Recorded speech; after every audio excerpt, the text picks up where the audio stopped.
Good morning students. So welcome back to the channel Elite Academy. आप लोग सोच रहे होंगे कि हम 2 महीने से कहाँ थे. एक्चुअली 2 महीने मेरी तबीयत थोड़ी ख़राब थी तो हम वीडियो नहीं बना पा रहे थे. So but we are back and आज हम करेंगे क्लास 9 मैथमेटिक्स का chapter number 7 which is triangles. So ये चैप्टर, इसका नाम ज़रूर ट्राइंगल्स है. थोड़ा सा आपने पिछली क्लासेस में भी इसके बारे में पढ़ा, but this chapter focuses more on the congruence of triangle. अब कॉन्ग्रुएंस क्या होता है, कॉन्ग्रुएंसी क्या होता है? तो इंग्लिश के टर्म्स में, मतलब इंग्लिश वर्ड ही है कॉन्ग्रुएंसी. कॉन्ग्रुएंसी हम इसमें पढ़ेंगे, ठीक है. कॉन्ग्रुएंसी का इंग्लिश में मतलब होता है कि समथिंग जो बहुत सिमिलर हो, ठीक है. कॉन्ग्रुएंट का होने का मतलब होता है कि टू थिंग्स, अगर हम बोलते हैं two things are very congruent, तो दैट मीन्स कि वो चीज़ें बहुत ज़्यादा सिमिलर है, इतनी सिमिलर है एक दूसरे से कि आइडेंटिकल ही हो गई है. समझ रहे हो कि मैं हूँ, ठीक है, और मेरा एक दोस्त है, मेरा नाम 1 है, उसका 2 है, ठीक है. अब क्या हुआ है, जो मेरा दोस्त है, टू दोस्त है, वो अपनी जो एक कर्व्स है इतने सीधे कर चुका है कर कि वो भी 1 बन गया है. तो ये मुझसे कॉन्ग्रुएंट हो गए, ठीक है. समझ रहे हो, ये एग्जाम्पल था, समझ रहे हो कि कॉन्ग्रुएंसी का मतलब क्या होता है, ठीक है. सो इस चैप्टर में हम मेजरली ट्राइंगल्स की कॉन्ग्रुएंसी के बारे में ही पढ़ रहे हैं. इस चैप्टर का नाम जरूर ट्राइंगल्स होगा, बट अगर इस चैप्टर का नाम studying the congruency of triangle या कॉन्ग्रुएंट ट्राइंगल्स भी होता तो कुछ गलत नहीं होता. वैसे इसका मतलब यही है, ठीक है. तो लेट अस स्टार्ट एंड ठीक है, we will begin with studying की कॉन्ग्रुएंसी ऑफ ट्राइंगल क्या होता है, ठीक है. कॉन्ग्रुएंसी ऑफ ट्राइंगल्स पे आते हैं. तो मान लो कि मैंने एक ट्राइंगल यहाँ बनाया, ठीक है. इसको मैंने नाम दिया ABC, ठीक है. और मैंने एक ट्राइंगल यहाँ बनाया, ठीक है. उसको भी मैंने नाम दिया A, इसको मैंने नाम दिया DEF, ठीक है. अब how can I say that these two triangles are congruent to each other, ठीक है. तो इसको देखो, हम अब ब्लैक बोर्ड पे तो नहीं कर पाएंगे सॉल्व. ब्लैक बोर्ड पे ये देखना थोड़ा डिफिकल्ट है फिजिकल फॉर्म में. कैसे? अगर ABC को हम DEF के ऊपर रख देंगे, हम इसको यहाँ से उठाकर इसके ऊपर रख देंगे, और अगर ये ट्राइंगल इस ट्राइंगल के ऊपर टोटली फिट हो जाएगा, मतलब बिल्कुल ही इसको ओवरलैप कर लेगा, तो दैट मीन्स कि ये दोनों ट्राइंगल्स कॉन्ग्रुएंट है. तो कॉन्ग्रुएंट का बेसिक मतलब यही है, इसे मैं समझाता हूँ, ठीक है. तो मान लो कि ये मेरा हाथ है, ठीक है. मैंने अपना हाथ रखा, ठीक है, और इस हाथ को मेरे इस हाथ ने, मतलब अगर ये सीधा होता, इसने पूरा ऐसे कर लिया, ठीक है, पूरा ओवरलैप कर लिया. सो दैट मीन्स मेरे दोनों हाथ आर कॉन्ग्रुएंट, ठीक है. जैसे अब मैं कैसे समझाऊँ इस चीज़ को, कि कोई भी चीज़ जो एक दूसरे को ओवरलैप कर ले, जैसे एक स्क्वायर है, इसकी 4x4 डायमेंशन है, वो एक और स्क्वायर है जिसकी 4x4 डायमेंशन है. सो ये दोनों बिल्कुल सेम है, बिल्कुल सेम दिखते हैं, इनका सेम एरिया है, सब कुछ सेम है. तो दैट मीन्स कि ये दोनों एक दूसरे से कॉन्ग्रुएंट है. वैसे ही ट्राइंगल्स में भी होता है कि दो कोई शेप्स, उनका कॉन्ग्रुएंट होना तभी हो पाएगा अगर वो एक दूसरे से बिल्कुल सिमिलर हो, उनकी डायमेंशन भी बिल्कुल सिमिलर हो, उनकी साइड्स भी इक्वल हो, उनके एंगल्स भी इक्वल हो, उनकी साइड भी, सब कुछ इक्वल हो, तभी वो दो ट्राइंगल्स हमारे कॉन्ग्रुएंट हो सकते हैं. सो कॉन्ग्रुएंट का बेसिक मतलब ये है, ठीक है. कॉन्ग्रुएंसी और ट्राइंगल का बेसिक मतलब ये, ठीक है. अब चाहे मैं इस ट्राइंगल को ऐसे बना दूं, ऐसे उल्टा करके बना दूं, पर फिर भी ये इसके कॉन्ग्रुएंट ही रहेगा, क्योंकि इसकी साइड जिससे इक्वल ही होगी, इसके एंगल जिससे इक्वल ही होंगे, जो इनसे कॉरस्पॉन्डेंट होते हैं, ठीक है. उसका मतलब क्या है? कॉरस्पॉन्डेंट का मतलब क्या होता है?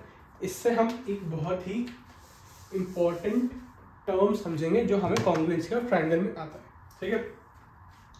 तो अब मुझे एक चीज़ बताओ, मैं, ठीक है, एक तुम्हें एक अच्छा सा एग्जांपल देता हूँ इसके लिए. मान लो कि मैंने एक ट्राइंगल बनाया, ठीक है, बना लिया. अब मैंने इसका एक कॉन्ग्रुएंट ट्राइंगल बनाया,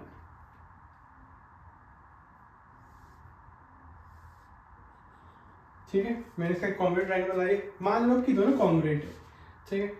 अब एक चीज और इसके अंदर मैं बताना चाहूंगा, कॉन्ग्रुएंसी का एक सिंबल होता है विच इज इक्वल टू डालकर इसके ऊपर ऐसे tan है ना, इसके ऊपर ऐसे कर्व सी वेव सी बनानी होती है।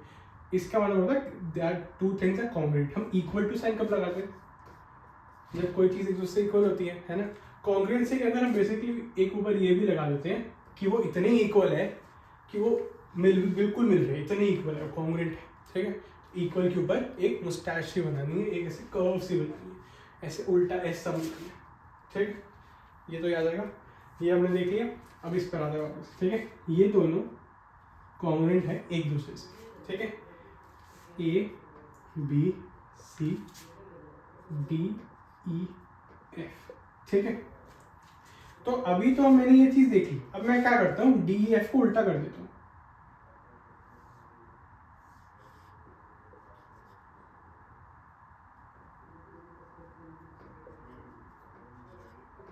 मैंने डी ई एफ को उल्टा कर दिया, ठीक है, उल्टा कर दिया। और अब मैंने क्या किया, इस ट्रायंगल को इसके ऊपर रख दिया, इस ट्रायंगल को इसके ऊपर रख दिया, मैंने इसको ऐसे रख दिया।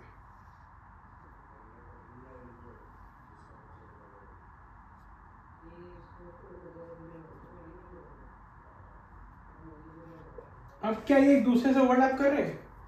नहीं कर रहे हैं ना, एक दूसरे से ओवरलैप नहीं कर पा रहे। क्यों ओवरलैप नहीं कर पा रहे? तो कॉन्ग्रुएंसी में इट इज वेरी इंपॉर्टेंट कि हम हर एक वर्टेक्स को उसी वर्टेक्स के साथ रखें जिससे वो मैच करते हैं। कैसे? अब वो कैसे बता दो, ये हम लिख के समझेंगे कैसे। Triangle ABC is congruent to triangle DEF, है ना, पर it is ABC is not congruent to triangle EDF। तो that means कि जो हमारा A है वो D के साथ ही मैच करना चाहिए, B है वो E के साथ ही, और C है वो F के साथ ही मैच करना चाहिए। तब भी हम कह सकते हैं कि ये और ये ट्राइंगल कॉन्ग्रुएंट है। समझ रहे हो? मतलब ABC और DEF को इसी फॉर्म में लिखना होगा, तब जाके ही हम कह सकते हैं कि ये दोनों कॉन्ग्रुएंट है। समझ रहे हो? सिमिलरली CB को ही FE से इक्वल होना पड़ेगा, AB को ही DE से इक्वल होना पड़ेगा, AC को ही FD से इक्वल होना पड़ेगा। समझ रहे हो कि साइड्स भी कॉरेस्पॉन्डेंट होती है एक दूसरे के, वो ही इक्वल होती है, ठीक है। अब जैसे मान लो कि ये होता 4, ये होता 5, ये होता 6, ये भी 4, ये भी 5, ये भी 6। अब मैं तो कह रहा हूँ कि ABC is congruent to DEF, और अगर मैं कहता DFE तो AB, देखो अगर मैं ऐसे लिख देता कि ABC is congruent to DFE, है ना, तो इसका मतलब क्या हो जाता कि AB और DF इक्वल है। क्या AB और DF इक्वल है? नहीं ना, तो दैट मीन्स ये गलत हो जाता, ठीक है। So we have to write it correctly which is DEF, which is right, ठीक है। क्यों? AB और DE इक्वल है, AC और DF इक्वल है, और BC भी इक्वल है, और EF भी इक्वल है, मतलब BC EF से इक्वल है, ठीक है। तो ये चीज हमेशा आपको याद रखनी पड़ेगी। और इसी प्रॉपर्टी को हम, कॉन्ग्रुएंट ट्राइंगल्स की इसी प्रॉपर्टी को हम, एक टर्म पूरा इसका होता है जिसको हम बोलते हैं कॉरेस्पॉन्डिंग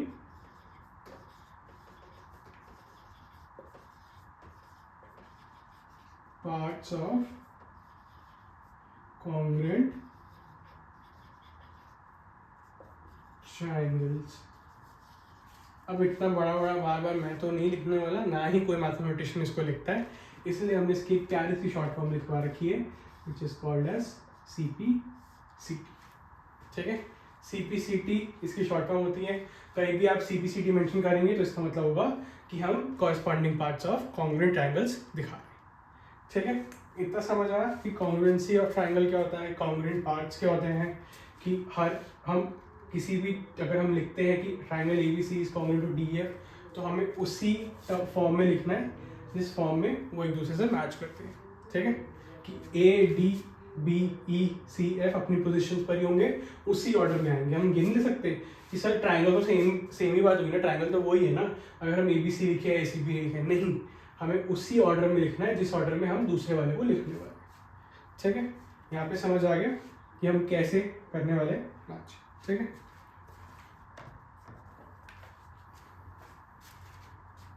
ठीक है, सिंस इतना तुम लोगों को समझ आ गया है तो we will move forward.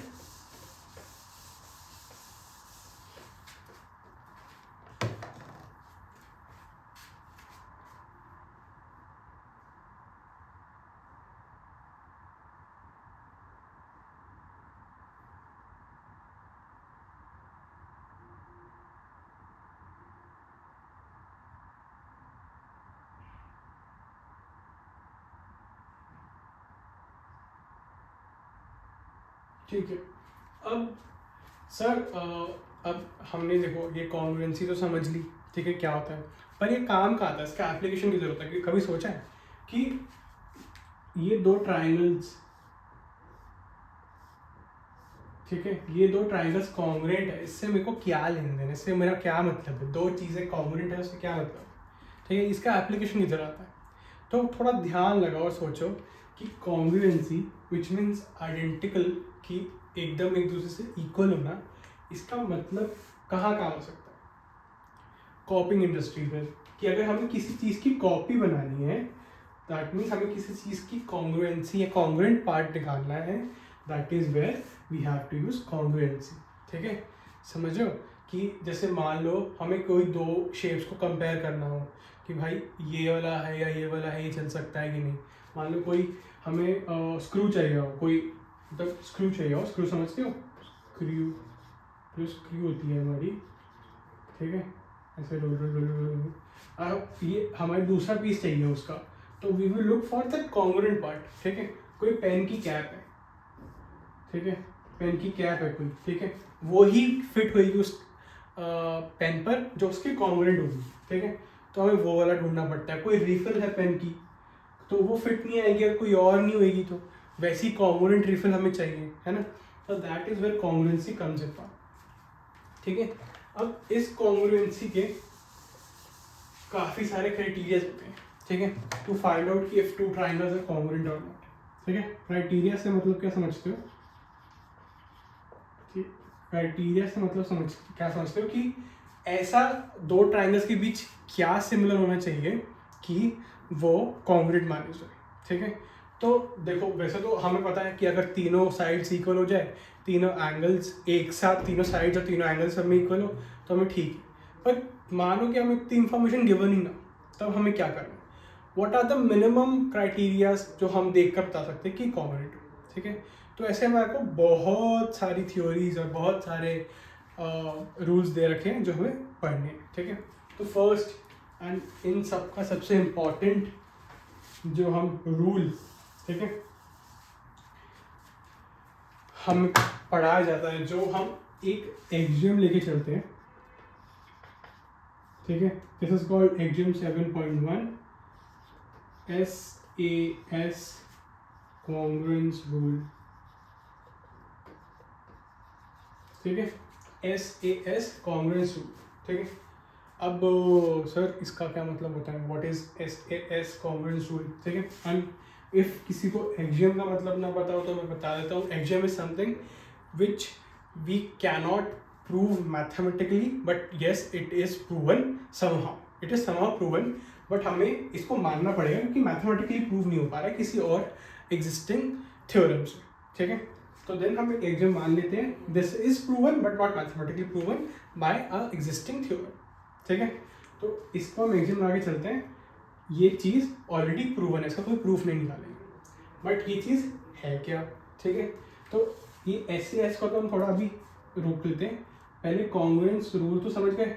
Congruence मतलब कि किसी चीज़ का सिमिलर होना रूल, तो किसी चीज़ के सिमिलर होने के लिए अगर हम ये रूल फॉलो कर देंगे तो वो चीज़ कॉन्ग्रुएंट मानी जाएगी। And this is for triangle, ये ट्राइंगल का है, कॉन्ग्रुएंसी ऑफ ट्राइंगल है, हर चीज़ में नहीं, सिर्फ कॉन्ग्रुएंसी ऑफ ट्राइंगल का रूल है। ठीक है, अब तुम सोचोगे सर ये SAS इसकी क्या फुल फॉर्म होगी, क्या मुश्किल फुल फॉर्म हो सकती है इसकी, पता नहीं क्या क्या स्कूल सिस्टम क्या क्या होगा। नहीं, ईजी है, एस मीन्स साइड, ए मीन्स एंगल, और ये वाला एस मीन्स फिर से साइड। तो साइड एंगल साइड, ठीक है। सैस या एस ए एस, सैस नहीं एस ए एस ही बोलना है इसको, SAS S A S, side angle side, ठीक है। तो इसको पढ़ते ही तुम समझ सकते हो कि दो ट्राइंगल्स में अगर एक साइड और उसी ट्राइंगल में एक और साइड इक्वल है और उनके ये साइड है और ये साइड है और उनके बीच का एंगल ये साइड है और ये साइड है, ठीक है, और उनके बीच का एंगल, ठीक है, ये सब इक्वल है किसी और ट्राइंगल से, ये सब इक्वल है किसी और ट्राइंगल से, so that means that these both triangles are congruent to each other, ठीक है। समझे? नहीं समझे? ठीक है, इसको हम एग्जाम्पल से समझेंगे। कैसे?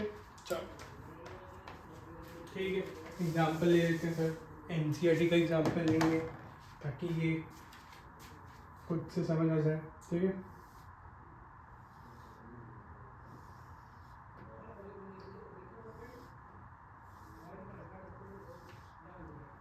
ठीक है, दो स्ट्रेट लाइंस हैं, this side A B C D E, ठीक है, D C is equal to A C, ये हमें गिवन है, B C is equals to C E, ये भी हमें गिवन है, ठीक है, हमें ये गिवन है और हमें ये प्रूव करना है कि क्या A B C triangle congruent है विद ट्राइंगल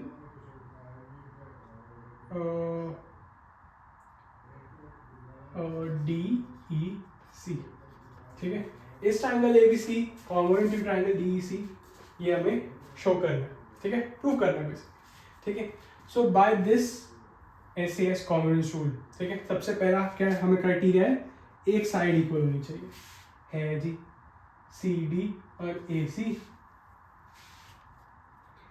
सी डी और ए सी है इक्वल, सी डी और ए सी इक्वल है, ए सी और सी डी या डी सी जो भी मान लो, ठीक है, इक्वल है, ओके।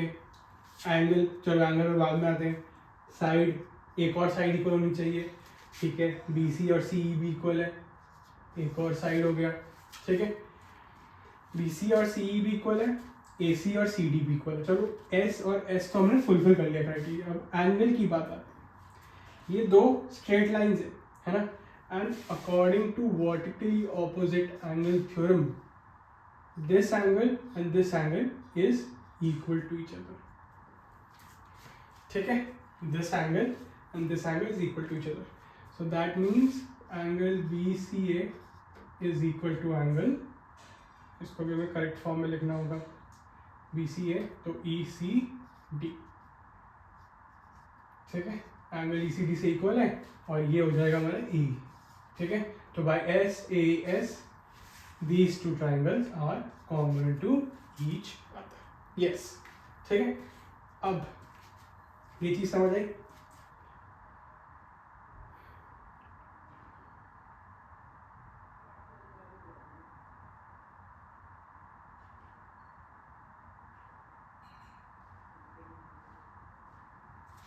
ठीक है, ये चीज समझ आ गई, एस ए एस कॉन्ग्रुएंस को समझ आ गया कि अगर किसी भी दो ट्राइंगल्स में उनकी साइड मैच करती है, उनकी और एक और साइड मैच करती है और उनके बीच का एंगल भी मैच करता है, तो हम ये कह सकते हैं कि वो दोनों ट्राइंगल्स कॉन्ग्रुएंट है विदाउट एनी डाउट, ठीक है। अब मुझसे ना एक बहुत कॉमन डाउट किसी बच्चे ने पूछा था, सर चलो ये तो ठीक है, मान लो ये वाली साइड और ये वाली साइड इक्वल होती, ठीक है, ये वाली साइड और ये वाली साइड इक्वल होती, तो क्या ये फिर भी कॉन्ग्रुएंट होते हैं? क्योंकि हमें एस से एस तो मिल ही गया है ना, है ना, साइड एंगल साइड मिल गया, कहाँ मिले साइड एंगल साइड, हमें तो साइड साइड एंगल मिल गया, ये एस एस ए मिल गया ना, अभी तो हमें क्या बोल रहा था, एस ए एस, है ना, हमें तो साइड साइड एंगल मिल गया ये, या फिर और कुछ कह सकते हो तो और भी कुछ कह सकते हो इसको, तो only that angle which is between the two sides वो इक्वल होगा, तभी S C S congruence rule माना जाएगा। S S A is not a rule, ये गलत होगा।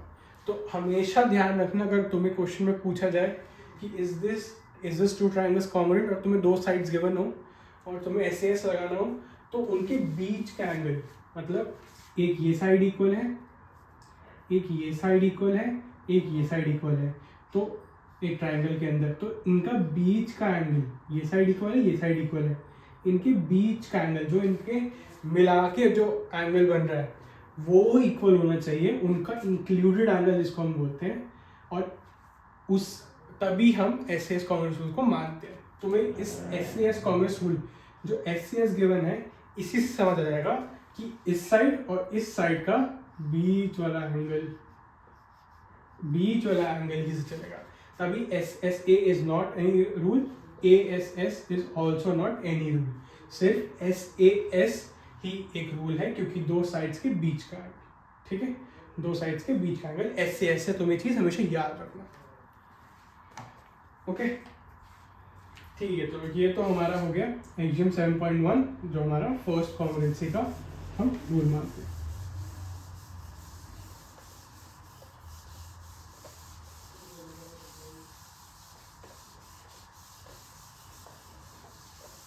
चलो let's move on to the second criterias, या फिर सेकंड मतलब जो इसमें रूल आता है हमारे पास, इसको हम थ्योरम 7.1 कहते हैं।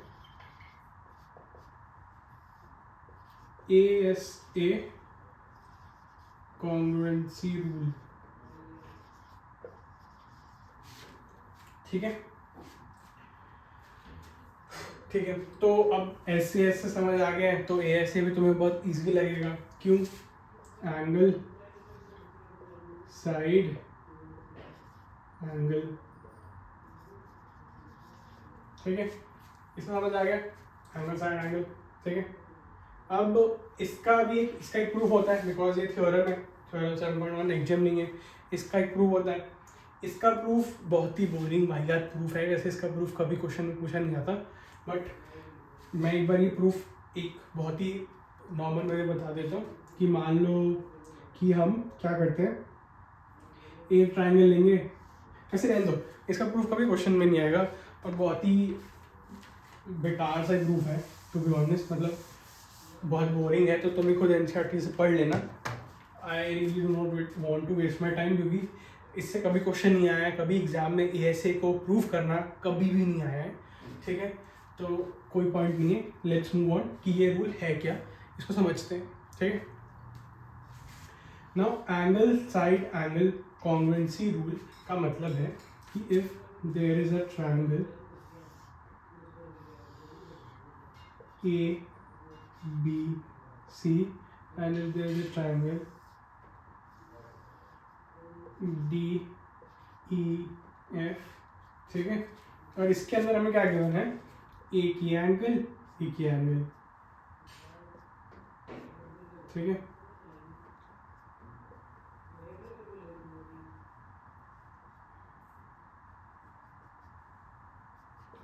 ठीक है, इसमें हमें क्या गिवन है कि angle A, angle C, angle F, angle E और साइड, मतलब एक एंगल साइड एंगल, एक एंगल साइड एंगल, अगर ये एक दूसरे से इक्वल है then triangle ABC is congruent to triangle DEF, ठीक है, सिंपल रूल है, समझ आ गया। एंगल साइड एंगल का मतलब एक एंगल दूसरा एंगल से इक्वल होना चाहिए, एक साइड इक्वल होनी चाहिए, एक एंगल इक्वल होना चाहिए, ठीक है। तो इसका बेसिक मतलब बस इतना ही है। इसके अंदर एक एग्जांपल कर सकते हैं जो नॉर्मली आता है कि एंगल साइड एंगल को पता करने के लिए, ठीक है, बट वही हो जाएगा एग्जांपल में, तो मैं वही दूंगा, कोई एक बनाकर उसके अंदर एक एंगल, दो एंगल इक्वल होंगे, एक साइड इक्वल होंगे। जो इसमें एक इम्पॉर्टेंट बात जानने वाली है वो ये, ठीक है, क्या अगर तुम्हें से किसी में थोड़ा हल्का सा ज़्यादा दिमाग होगा, सब में अच्छा खासा दिमाग है, थोड़ा सा ज़्यादा किसी में होगा, तो वो ये पूछेगा कि सर क्या इसमें भी अगर हम ऐसे एंगल साइड करेंगे या फिर ऐसे साइड एंगल करेंगे तो इसमें भी क्या जैसे एस के अंदर एस ए नहीं हो पाता है, क्या इसमें भी ये दोनों नहीं हो पाएंगे? ठीक है, तो एक बारी गौर से सोचो कि इफ इन दोनों के बीच वाली साइड को छोड़कर ये वाली साइड इक्वल होती है इनकी, तो ये क्या कॉन्ग्रुएंट होते कि नहीं?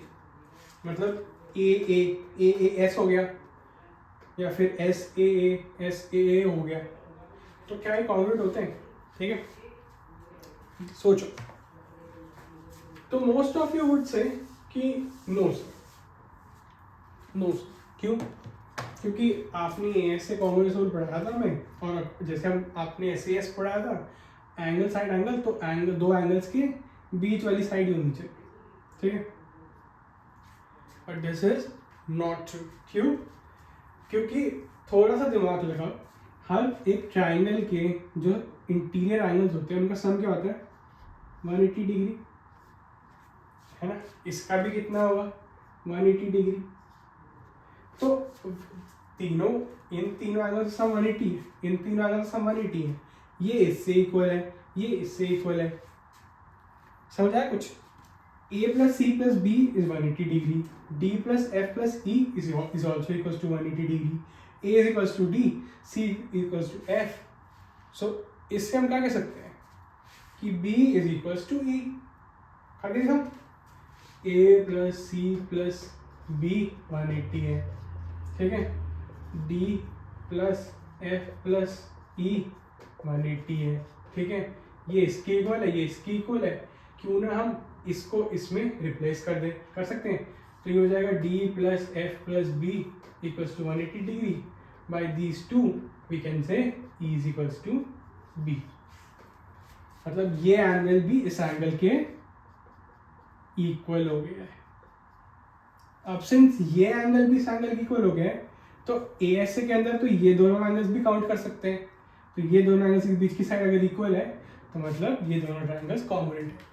तो हेंस AAS या SAA भी हम हमेशा याद। इससे क्या समझे?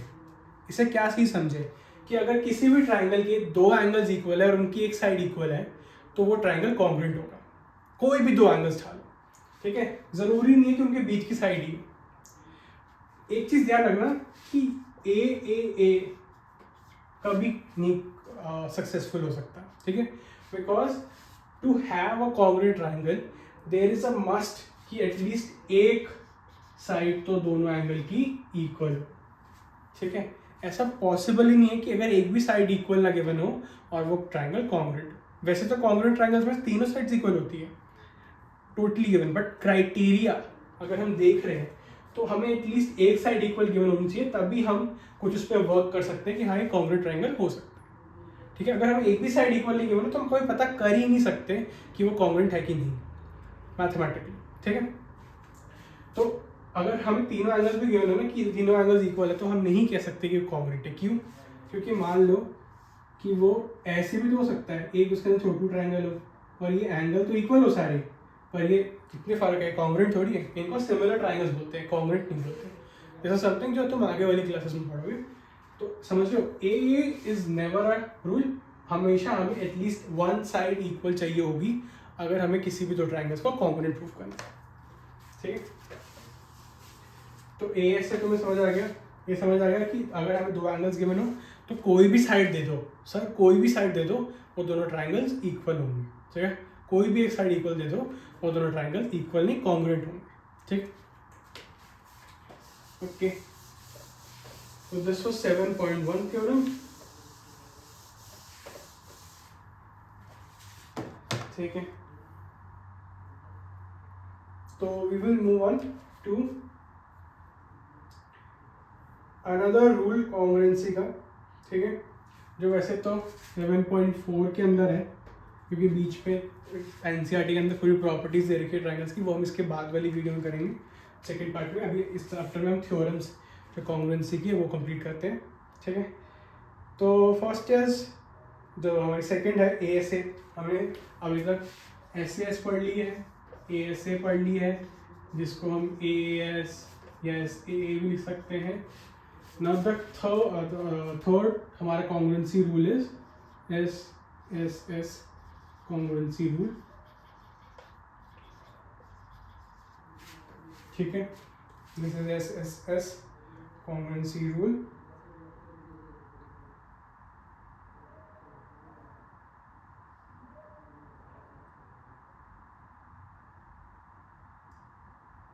ठीक है, तो दिस इज वेरी इजी.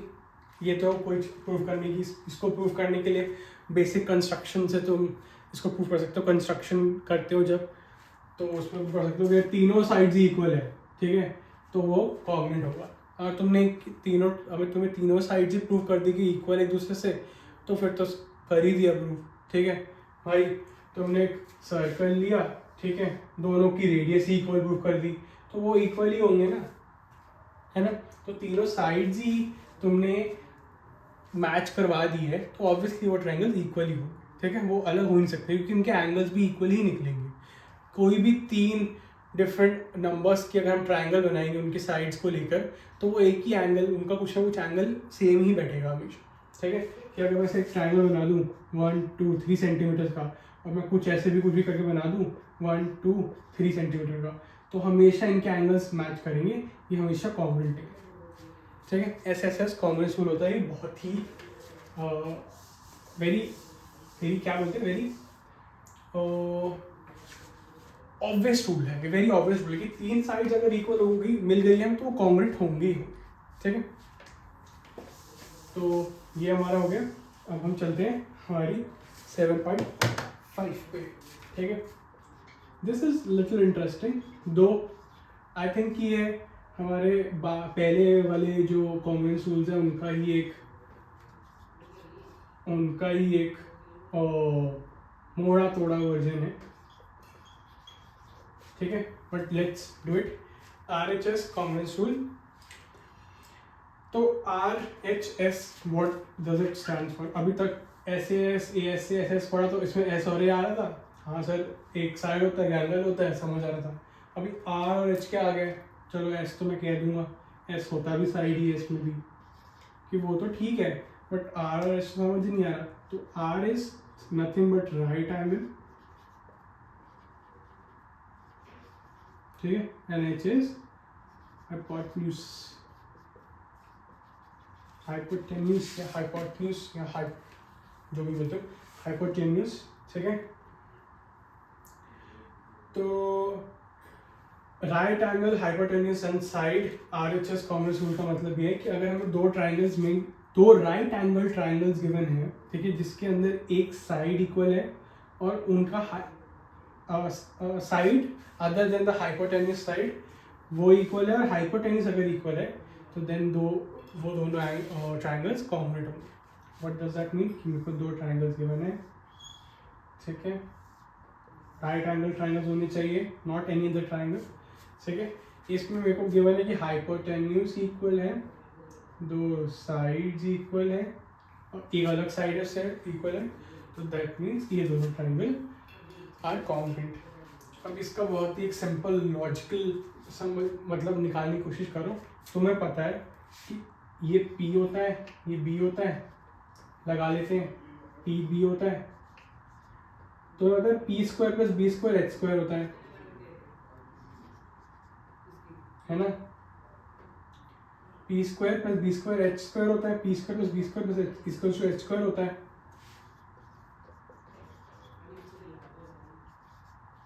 है ना. अब H और B इक्वल है, H और B,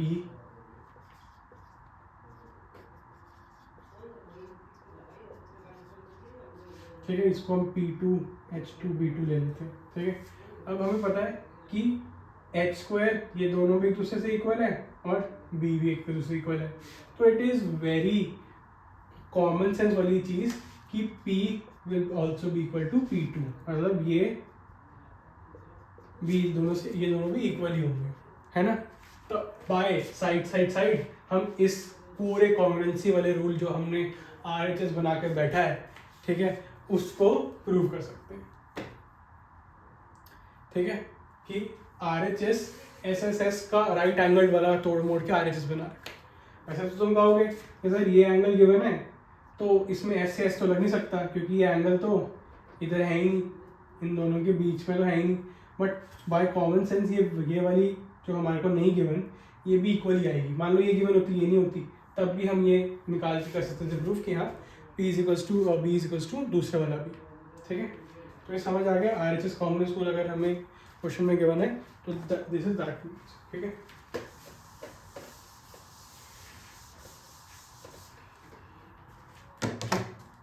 ये सब तो इजी है। ठीक है, इजी है। तो कॉन्ग्रुएंसी वाले रूल्स जो हमारे को गिवन है वो तो हो गए। अब इस पर थोड़े से क्वेश्चन करें, फिर हम प्रॉपर्टीज़ या फिर इनइक्वालिटीज़ जो हमारा ट्रायंगल है वो अगली वीडियो में करेंगे। पहले हम ये करते हैं।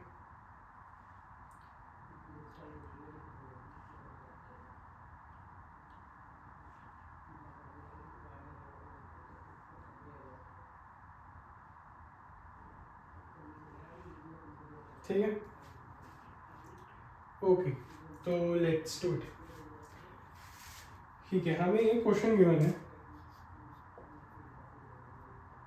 ठीक है, एक क्वेश्चन गिवन है कि A B is a line segment. पहले तो मैं इसकी फिगर बना लेता हूँ, ठीक, ताकि इजी हो।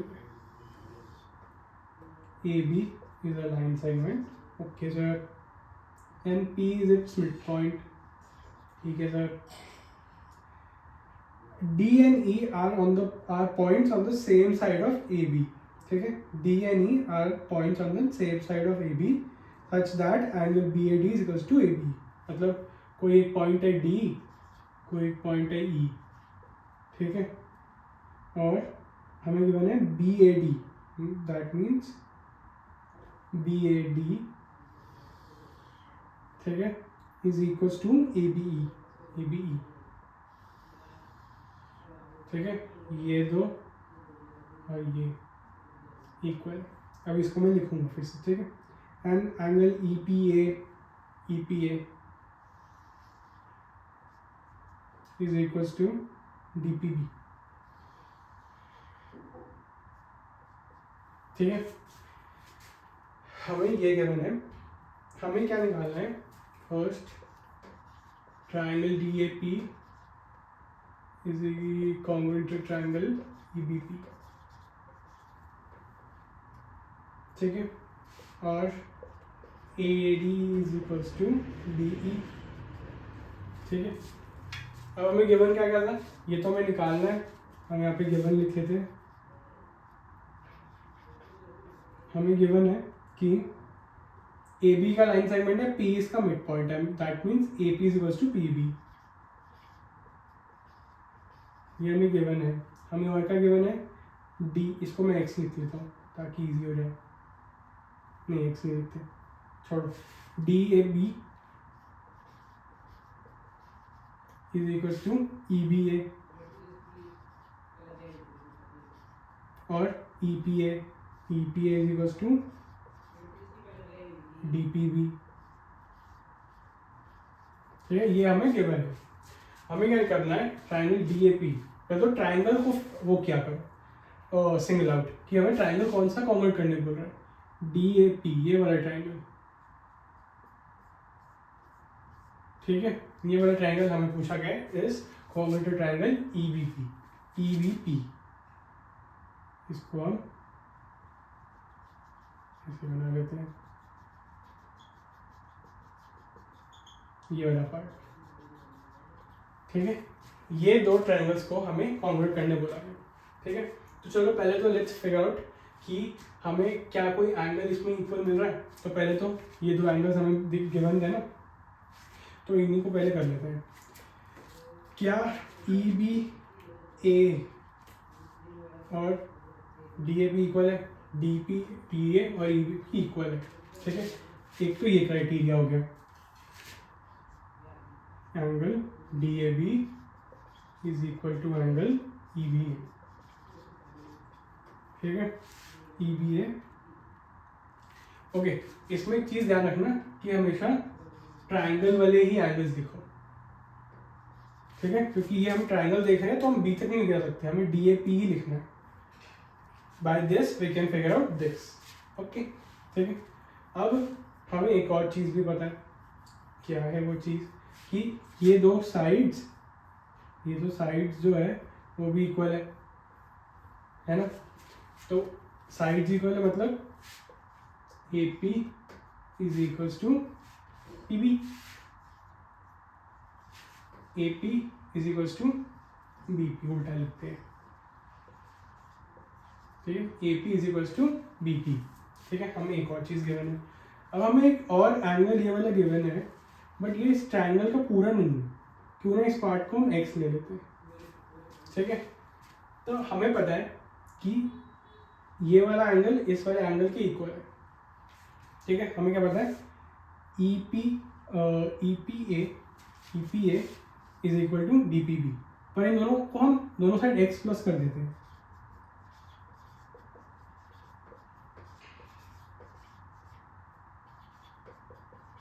ठीक है। हमने दोनों साइड्स x प्लस कर दिया। जब हमने दोनों साइड्स x प्लस किया तो हमें क्या मिला, तब हमें मिला angle APD is equals to triangle BPE, this one. दोनों साइड x प्लस करने का हमें ये मिल गया। अब angle side angle congruence rule से हम कह सकते हैं कि these two triangles are congruent, ठीक है। एंगल साइड एंगल समझ गए, ये तो लिख लेना पूरा, जब एग्जाम में लिखोगे पूरा लिख के आना, ठीक है। और दिया हुआ कि AD is equals to BE, AD is equals to B। तो ये बहुत ना, वैसे तो ये वाला जो क्वेश्चन गिवन तो बहुत सेल्फ एक्सप्लेनेटरी होता है।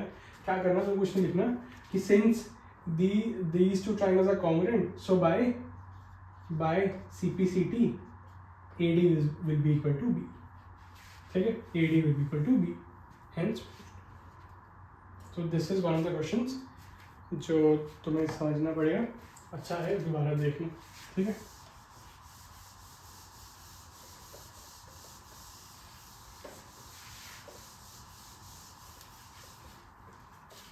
ठीक है, ठीक है, चलो ना मूव ऑन करते हैं। मैं ब्लू वाला पेन निकाल लेता हूँ, उससे ज़्यादा इंटरेस्टिंग लगता है।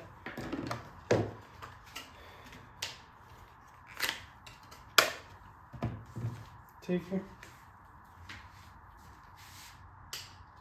ठीक है, एक और क्वेश्चन देखते हैं। इस क्वेश्चन में गिवन है in a right triangle ABC, right angle at C। Figure draw कर लेता हूँ पहले इसके लिए, फिर बोलते हैं।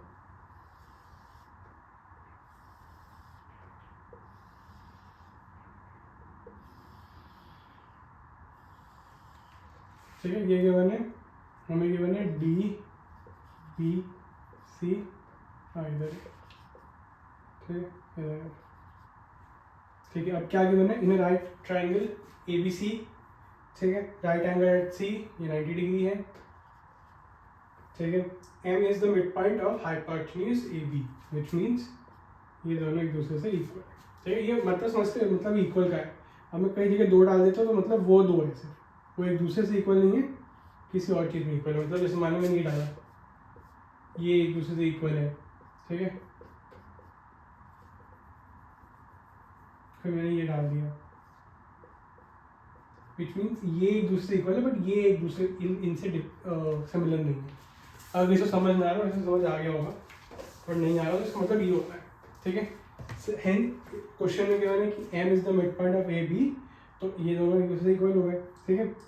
C is joint to M, C is joint to M मतलब ये हमने जॉइन कर दिया बेसिकली, थोड़ी लाइन को थोड़ा टेढ़ा समझ लो, ठीक है।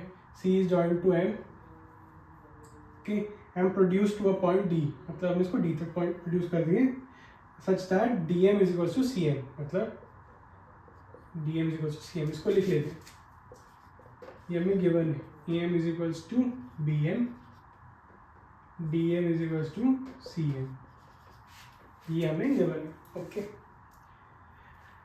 Point D is joint to B, ये फिगर पहले से गिवन थी, उसके बाद इसका बहुत ज़्यादा पैराग्राफ लिखा हुआ था, ये सिर्फ हमें अब क्वेश्चन करना है। क्वेश्चन नंबर 1 इसमें है कि triangle AMC is congruent to triangle BMD, ठीक है, तो ज़्यादा टाइम ना वेस्ट करते हुए मैं इसको जल्दी जल्दी करना चाहूँगा। ठीक है, हमें क्या गिवन है, AMC और BMD। ठीक है, इजी, वेरी इजी। कैसे, AMC BM। ठीक है, AM BM इक्वल है, गिवन है हमें। ठीक है, अब AM BM हट गया, अब आ जाते हैं DMCM पे। MC MD, MC is equals to MD भी है। ठीक है, ये साइड इसको भी भूल जाओ, हमें AMC को BMD करना है। ठीक है, अब हमें पता है ये दोनों स्ट्रेट लाइंस है, इनके बीच का एंगल वर्टिकली ऑपोजिट एंगल से इक्वल हो जाएगा। हेंस अगर ये angle DMB is equals to angle CMA, ठीक है, ये हमेशा ध्यान रखना कि सही साइड पर एंगल लिखो। ठीक है, कॉरस्पॉन्डेंट पॉइंट क्या करना, तो bye SAS these two triangles are congruent। ठीक है, hence अब ये वाली लाइन को वापस लिया क्योंकि हमारे क्वेश्चन के और भी पार्ट्स। ठीक है, अब क्वेश्चन नंबर B इज, इसको रख कर क्योंकि मैंने यहाँ भी सेम चीज़ लिख दी है। क्वेश्चन नंबर B क्या है हमारा, क्वेश्चन नंबर B है कि हमें ये प्रूव करना है कि angle DBC is equals to 90 degree. अब ये फन पार्ट है, एंगल DBC, ये वाला एंगल को प्रूफ करना है कि ये भी 90 डिग्री है। तो अब पता क्या होगा, बच्चे कहेंगे हाँ सर बट हमने तो अभी ये ट्राइंगल्स कॉन्ग्रुएंट प्रूफ करे थे, अब तो हम वो भी नहीं बोल सकते कि बाय CPCT डायरेक्ट डाल दो, हमें तो इसमें अब ये वाला पार्ट तो पता ही नहीं है। ये वाला पार्ट जो हल्का सा ये वाला पार्ट है, इसका क्या वैल्यू है और ये क्या वैल्यू है, ये तो हमें पता ही नहीं है, हम कैसे करेंगे। तो अब हम इसमें थोड़ा सा हल्का सा दिमाग लगाएंगे। कैसे, चलो ठीक है, हम पहले देखेंगे ये एंगल और ये वाला एंगल। ठीक है, अब लाइन्स एंड एंगल्स हमने किया है, हमें पता है कि DB और AC are parallel to each other. ठीक है, DB और AC नहीं, they not parallel to each other, छोड़ दो, हमें कैसे पता पैरेलल है, नहीं है ना। हमें पर एक चीज़ जरूर पता है कि AMC is perpendicular, AMC is congruent to BMD, ये हमने प्रूव कर दिया है। ठीक है, तो AMC is congruent to BMD which means BMD is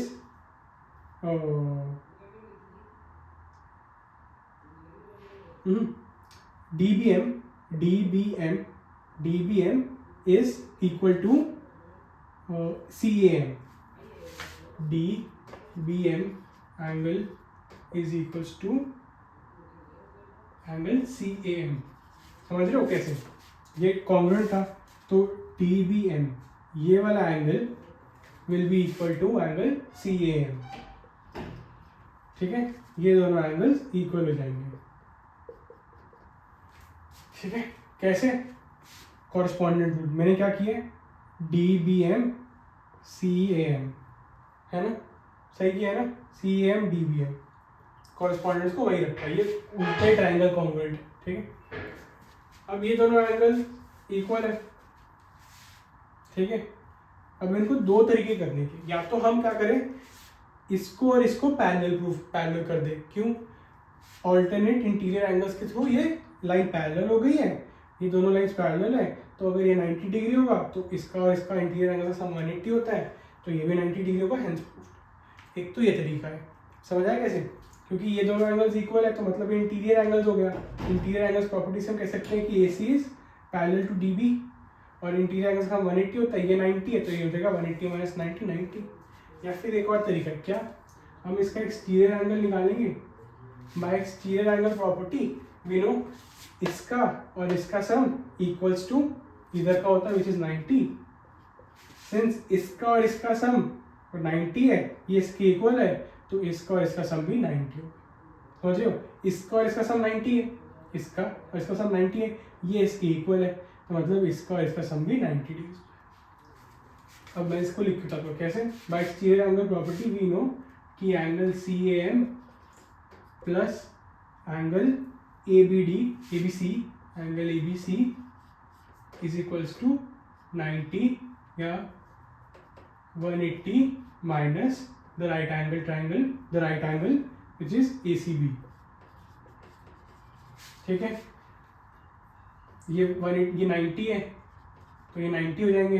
angle C M plus angle A B C will be equal to 90 degree, correct. ठीक है, एंड वी ऑल्सो नो कि angle C M is equal to angle D B M, which means angle D B M plus angle A B C will be equal to 90 degree. अब D B M और A B सी 90 है तो ये पूरा इन दोनों का sum is angle D B C, hence proved. सही है, ओके। अब थर्ड इसमें पार्ट है कि angle triangle D B C is congruent to triangle A C B. तो ये तो कर लोगे, इजी है। ये वाला और ये वाला ट्राइंगल हमें वो प्रूफ करना है कॉन्ग्रुएंट। ये तो साइड कॉमन हो गई इनके अंदर, ठीक है, ये साइड कॉमन हो गई, एक एंगल इधर गिवन है, ठीक है, एक एंगल इधर गिवन है, एक एंगल इधर गिवन है, ये एंगल तुम्हें पता है इक्वल है तो हो जाएगा प्रूफ। आगे करके दिखाऊं, चलो करके दिखाता हूँ इसको भी, इसको रब कर दूं।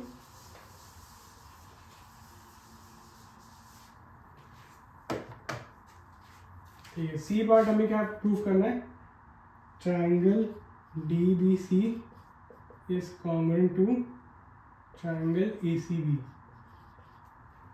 ठीक है, ये प्रूफ करना है, triangle D B C is congruent to triangle A C B. ठीक है, तो व्हाट डू वी नो कि इनके बीच में ये बी सी सी बी है जो इक्वल है। ठीक है, तो एक साइड तो मिलेगा, एक हमें एंगल भी गिवन है, क्या, angle A B C is equals to angle A C B, D B C sorry, is equal to angle A C B which is equal to 90 degree. ठीक है, एक साइड मिल गया, एक एंगल मिल गया। अब बस एक चीज कर दो हमारे लिए, बस एक चीज कर दो कि एक साइड भी इक्वल कर दो, एक एंगल और इक्वल कर दो कि ये सॉल्व हो जाए। या फिर और क्या कर सकते हैं, ये वाली साइड इक्वल कर दो। अगर ये वाली साइड इक्वल होगी ना तो मजा आ जाएंगे, क्यों, साइड इक्वल होगी तो एस लग जाएगा। या फिर कोई एक एंगल इक्वल कर दो, कोई एक एंगल इक्वल कर दो। अब वो कैसे होगा, चलो देखते हैं। ठीक है,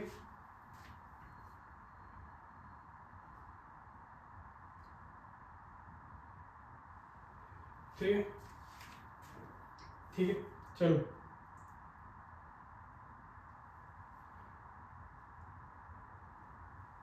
अब हमें एक साइड है, कोई भी एक एंगल इक्वल करना है। ठीक है, अब हमें एक चीज पता है कि ये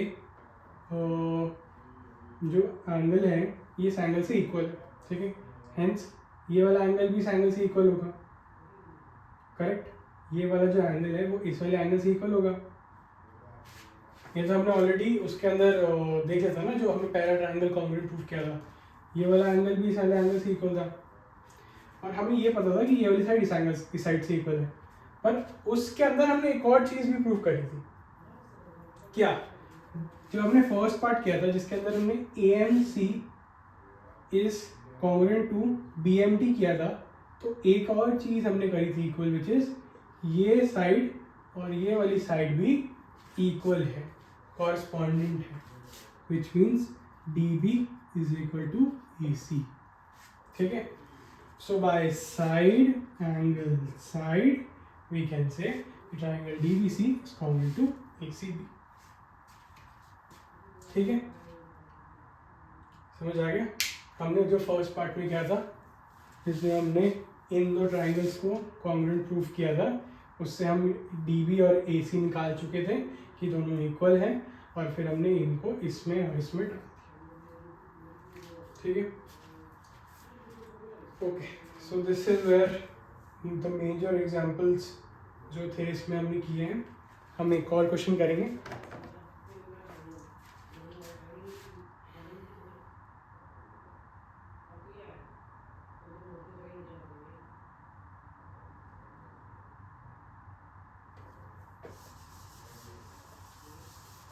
this is a very easy question.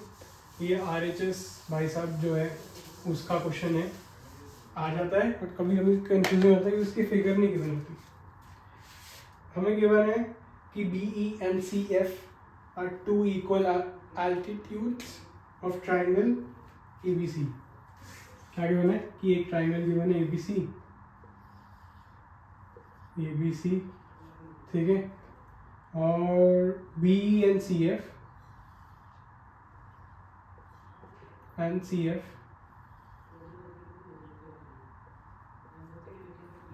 are two equal altitudes triangle ABC. Using RHS congruence rule, prove that the triangle ABC is isosceles। ठीक है, ABC को isosceles प्रूव करना। isosceles का मतलब होता है any two sides must be equal and should be unequal to the third side। ठीक है, ओके। अब राइट एंगल कॉन्ग्रुएंस रूल करेंगे हम। ठीक है, हमें BC equals to BC given है, BC इक्वल्स टू B। पहले तो हम ये वाले ट्राइंगल्स देख रहे हैं, ट्राइंगल BFC, ठीक है, and triangle BC।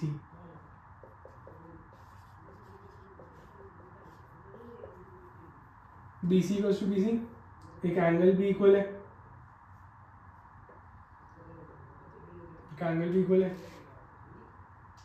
which is angle BFC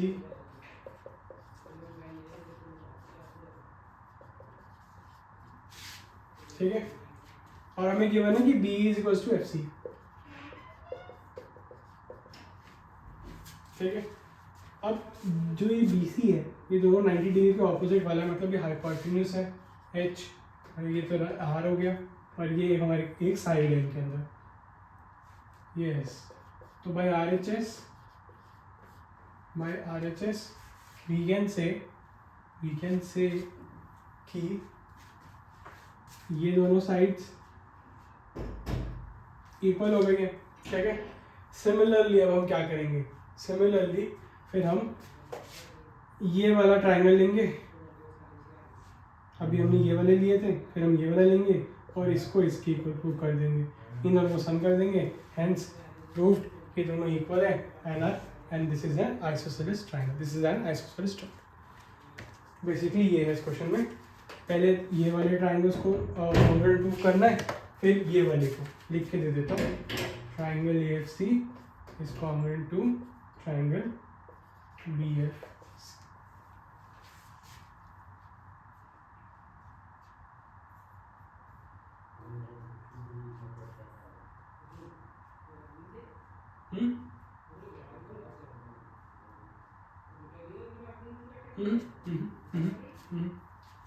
हाँ,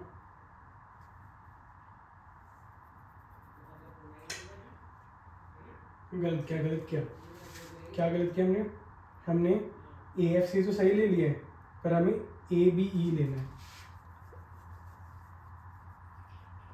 AFC और AE ले लेना है, ट्राइंगल AFC ट्राइंगल AEB, इनको कॉमन प्रूव करोगे तो तुम्हें ये दोनों साइड्स भी इक्वल आ जाएंगी बाय CPCT, फिर इन दोनों को सम करना, दोनों A plus B plus B plus A equal होते हैं, तो हेंस प्रूफ ये दोनों इक्वल साइड्स हैं आइसोसेलेस। ठीक है, कर लोगे इससे। ओके, तो आज की वीडियो के इतना ही है। ये ट्राइंगल चैप्टर है, हल्का थोड़ा डिफिकल्ट लगता है कभी कभी और बहुत बोरिंग सा भी होता है, कोई इसमें वैसे मैथमेटिक्स नंबर्स नहीं आते इसमें, मतलब बेसिक प्रूव करना है कि ये ट्राइंगल इसके ज्योमेट्री का पार्ट है, थोड़ा बोरिंग होता है। जिनको नंबर्स पसंद है उनको खासकर, and to be honest congruency ज़्यादा आगे वाली क्लासेस में दिखती भी नहीं है, बिकॉज वन टाइम जो तुम्हें पढ़ना होता है, आगे जाकर तुम्हें सिमिलैरिटी मिलेगी, सिमिलैरिटी ट्राइंगल्स की, कॉन्ग्रुएंसी ज़्यादा नहीं पढ़ना होता है। बट येस, ये ढंग से पढ़ना चाहता है, ये चारों रूल्स ढंग से समझना और क्वेश्चंस के प्रैक्टिस करना। अभी के लिए इतना ही, अगली क्लास में हम इसका बाकी का चैप्टर जो बाकी बचा है वो पढ़ेंगे। तो अब तब तक के लिए all the best and keep studying. पहले की वीडियोज भी देख लो, जो रहती हो, बहुत दिनों बाद ये वीडियो बनी है, तो इसको भी लाइक करो and bye guys, good luck.